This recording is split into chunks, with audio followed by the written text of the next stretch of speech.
Good morning and welcome to your Wednesday morning, early morning intuitive guidance. I'm Dr. Bonnie Nussbaum here with some words of wisdom for today. And I don't know about by you, but here it is humid. So my hair has decided to do its usual freak out with humidity thing. So I kind of feel like, rocking the hair. So, hope you're off to a good start for this Wednesday. Let's make it even better with some breath. Good morning, Joe Neal. Let's in through the nose, out through the mouth. Just settling into right here, right now. In through the nose, out through the mouth. Shaking off your night. In through the nose. Good morning, Cindy. Out through the mouth. Good morning, Linda. And someone else snuck past. Good morning to you. Glad you're here. Ready for thought to think, a feeling to feel, a boost in the right direction. Good morning, Gwen. Glad you are here. Good morning, good morning. And from the looks of it, I would think it was going to be raining all day. Good morning, Ruth Ann. But apparently we're going to get the sun out, which then means steam bath. Yes, always a good time. Some of us don't get to the point where we're all that excited about heat and humidity anymore. But allowing what is, accepting what is, conquering what is. Card deck we haven't seen in a while. The Wild Offering deck. Good morning, Carolyn. Welcome, welcome. And mosquitoes, yes, those enjoyable little creatures. Although it is fun to watch the dragonflies swoop around and eat up the mosquitoes. So there is a purpose to mosquitoes. Dragonfly food. Tosha Silver, a 52 card deck on giving it all to God, turning it over, letting it go, not feeling like we have to fix everything, pursue everything, do everything, but step into being. So let's do a little more breathing, just setting the intention we're opening up to just being.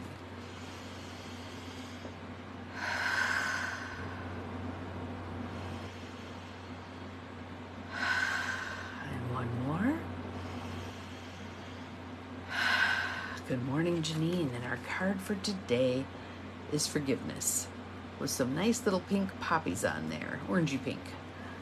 Forgiveness. So it says, healing comes from acceptance.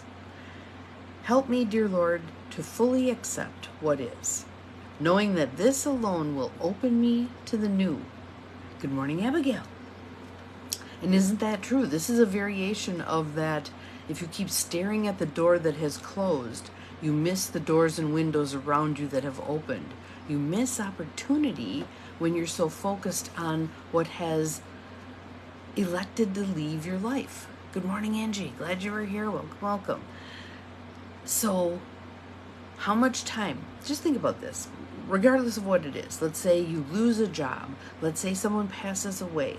Let's say you lose money in the stock market. Let's say you have a friend who just kind of drifts away. All this stuff. Thank you, Cindy. I appreciate it. All that stuff. From a cognitive level. Good morning, Holly. Welcome. Glad you're here. How much time do you think is reasonable, and here we're going for intellect for the moment, is reasonable to spend staring at that door that has closed? How much time? And for different things, it's going to be different amounts, right? And for different things, like the death of somebody, it's probably going to be an on and off thing for the rest of your life. With a typical process of it's very intense in the beginning. You think about that person all the time. You feel that significant feeling of loss, of grief, of sadness.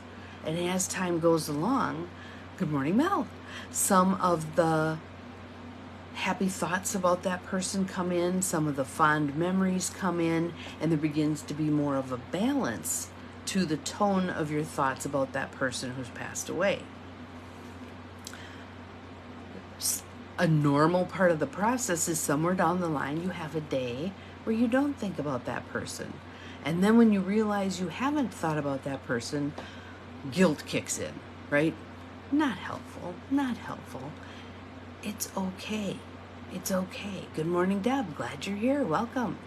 To not have thought about a person you've lost on a particular day. That is normal. It's not a sign of betrayal or that you're forgetting about them or any of that other garbage we tell ourselves, all right? It's that acceptance of what is. And that's what we're aiming for. Because when we have a problem and we beat ourselves up about it, we then have two problems. That fixes nothing. Nothing. So we want to shift gears from, I acknowledge this problem. Goodbye to guilt. Fabulous. That sounds good. And yes, Carolyn, learning to forgive ourselves is so much more significant and harder than forgiving others. And why is that? Isn't that an interesting thing, that we are harder on ourselves than we are on others? Good morning, Barb. Glad you are here. Welcome, welcome. So this forgiveness piece is definitely a piece we want to embrace and we want to practice. And the first step is hidden in the card here, which is, help me, dear Lord, to fully accept what is, knowing that this alone will open me to the new. So accepting what is. I am being hard on myself because of the mistake I made a week ago. I am beating myself up over what I said on last Tuesday. I am acknowledge what is. The reality is I said something hurtful and now Jane isn't talking to me. What are my options? If this is the reality, and let's say I've already attempted to apologize to Jane, I can wait for what appears to be an appropriate amount of time, and I can apologize again. I can also, remember our energy stuff, send good energy to Jane and send good energy to my relationship with Jane and do my yin work in addition to the yang work. Good morning, Bobby. Welcome. So the yang work would be my literal apology to Jane. The yin work would be my forgiveness of myself for having been crabby, made a mistake, been a klutz and unwittingly walked into something, said something hurtful. Good morning, Joe Bell. Glad you are here. This forgiveness piece is so huge. Think about this. If everybody on earth, walking earth right now, forgave themselves, how different would our world be? How different would our world be? Wow. Wow. So let's make that our practice. Are we going to be totally successful at it? No. Are we going to get it all taken care of like this? No.